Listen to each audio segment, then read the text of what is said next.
Now, after exiting recession in 2017, the Nigerian economy is yet to fully recover to the previous growth level of 6 to 7% between 2000 and 2014, with growth rates estimated at 2.1% in 2018, which is lower than population growth. This means that Nigerians are getting poorer on the average. Indeed, the World Bank Data Lab confirms this as it reported that the largest number of extremely poor people in the world live in Nigeria. However, the Nigerian banking sector seems to have remained resilient through all the economic travail. Afrinvest, in its report of the sector, took a critical look at the sector and also considers the challenges facing the Nigerian economy and proffers an agenda for the incoming government after the general elections in 2019. And joining me now from our Abuja studios is the Managing Director, Afrinvest Securities Limited, a subsidiary of Afrinvest West Africa, Mr. Ayodeji Ebo. Good morning, Mr. Ebo. Thank you very much for joining us. Well, if you can hear me, well, I guess everybody seemed to be in Abuja at this time for the Nigerian Economic Summit. It appears the economic growth momentum has remained feeble post-recession, but the banks seem to be booking significant revenues and profitability, like we see in their recently released third quarter earnings. Is there any major correlation between the banking sector and the economy? Yeah, thanks for that, Chimezie. When you look at in terms of, we need to break down the earnings of the banks for us to know the major items that have been driving their top line, which is their gross earnings.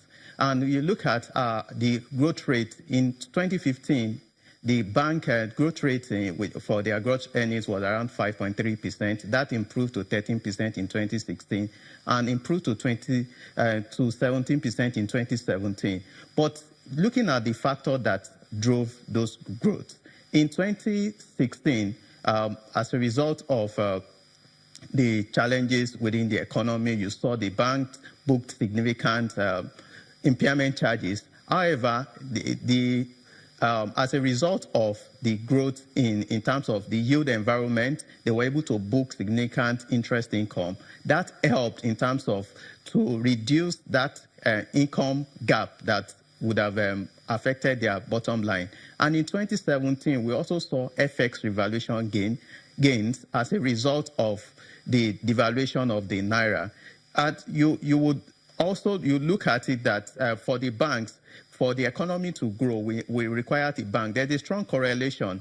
However, because of some of the challenges that still remain very elevated in the major critical sectors, most of the banks have not been willing to also to drive that. Most of them have been reeling from the challenges in terms of impairment charges. The power sector is an example. They supported the privatization of the power sector a few years ago. And for a lot of the banks, they've had to restructure some of these loans because of some of the policies that have not been working out as anticipated.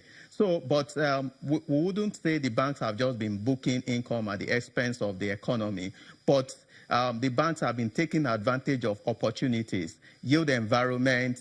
Also, we saw the nine-month results for UBA, GT Bank, Zenith. Impairment charges have dropped significantly. That's like the common decimal to all the three banks. It dropped significantly. However, the interest income for GT Bank and UBA dropped slightly. You look at their loan books, that their loan books declined. Also for Zenith. However, Zenith Bank was able to grow its interest income, especially on government securities. Within 2016 and 2017, investment in government securities across the bank grew about 25%, leading to an increase in interest income. So, in summary, we can't dissociate whatever is happening within the economy from what is happening in the bank. There are a lot of opportunities, but what is holding back most of the banks from lending to some of those critical sectors that can jumpstart the economy because of some of the major issues that still remain prevalent in those sectors. All right, you titled your banking sector report An Economic Agenda for a New Government. Why so? Yes, what informed that was that we looked at it, whether it's the incumbent government that returns to power or there's a new government entirely, we need to start on a fresh slate because we looked at, the current government have put in some policies, the economic recovery growth plan, but we've not really seen that translating into significant growth. Like you earlier mentioned, when you look at in the last, when we look at our average growth last 10 years, say for the last 2 years, we have been growing at an average of between 6 and 7%. But we've seen from the full year GDP growth rate of about 2.1%, currently reducing to 1.8 and currently 1.5%. That cannot move our economy forward. With a population growth rate of about 2.6%, we need to revisit in terms of policies that have been in place. For us to, for the government needs to look at that, whether it's a new government, and if it's entirely a new government, they need to rejig some of these policies for us to be able to grow at a pace that would reduce unemployment, that would improve the standard of living as much as possible, make especially a lot of our states viable. Now that the yield environment is moderating, do you envisage new lending opportunities for the banks, given that the usual attractive sectors are still facing some risk factors? I feel, even based on the 9-month result that we have seen, we feel that the banks will remain averse to lending to especially the critical sectors. They will continue to explore opportunities within the fixed income market.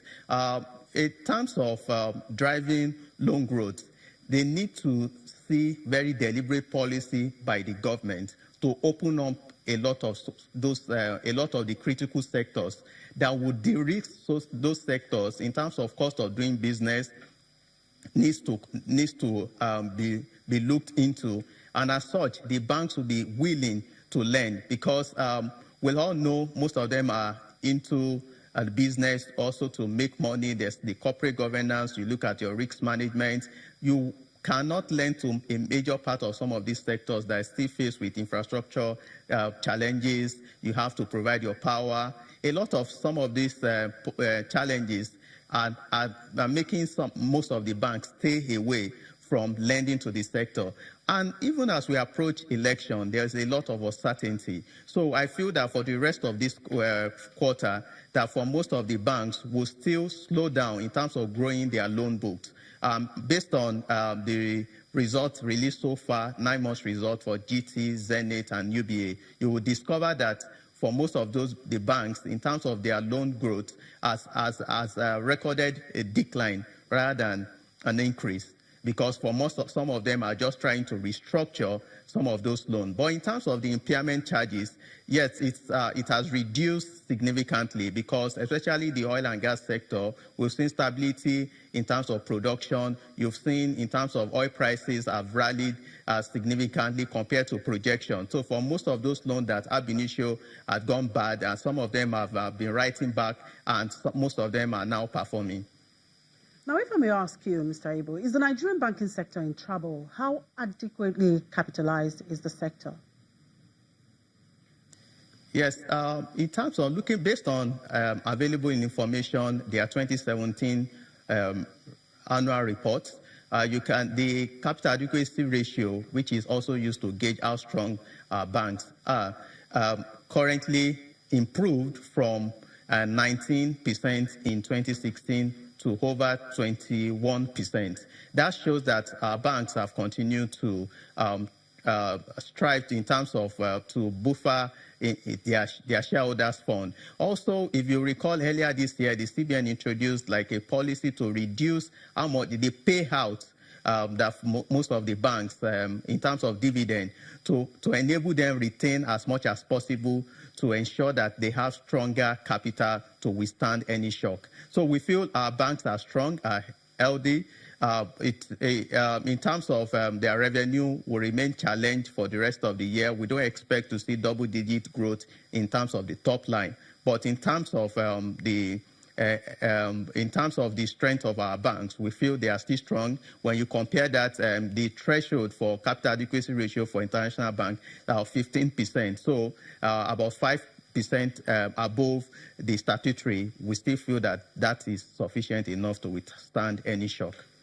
Now, you are launching your report on the sideline of the Nigerian Economic Summit, which has a theme, Poverty to Prosperity, Making Governance and Institution Work. How strategic is this move in the current situation?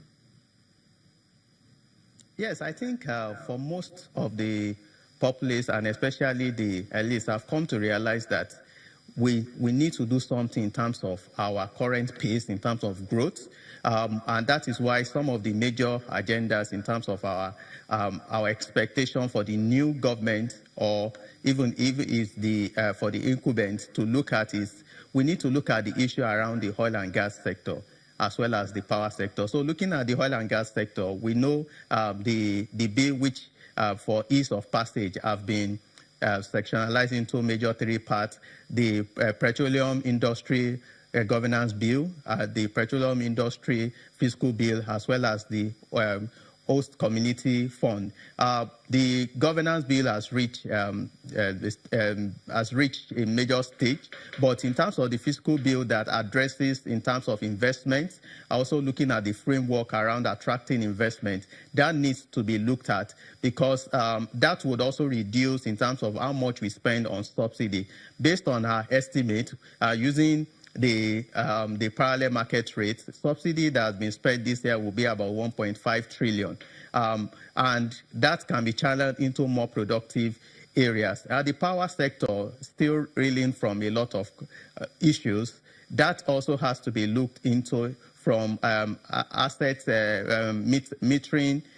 You also need to look at in terms of the tariff that have been fixed. If you look at in terms of the agreement to assess the privatization, that's going to lapse next year. We need to revisit that and see how we want to particularly move this sector forward, because the SMEs need power they need power to grow. And for most of the businesses, even if you look at the banks that we're discussing, when you look at the value, the amount they spend on purchase of diesel is also significant. That can be channeled into other productive areas. So looking from the NESG for poverty to prosperity, they're also trying to see what can the government do to see that we return to that growth rate of about 6 or 7%. Yes, it looks very ambitious, but it may just take, it requires for us to take deliberate effort in most of these sectors that have been like a clock in the wheel, does not allow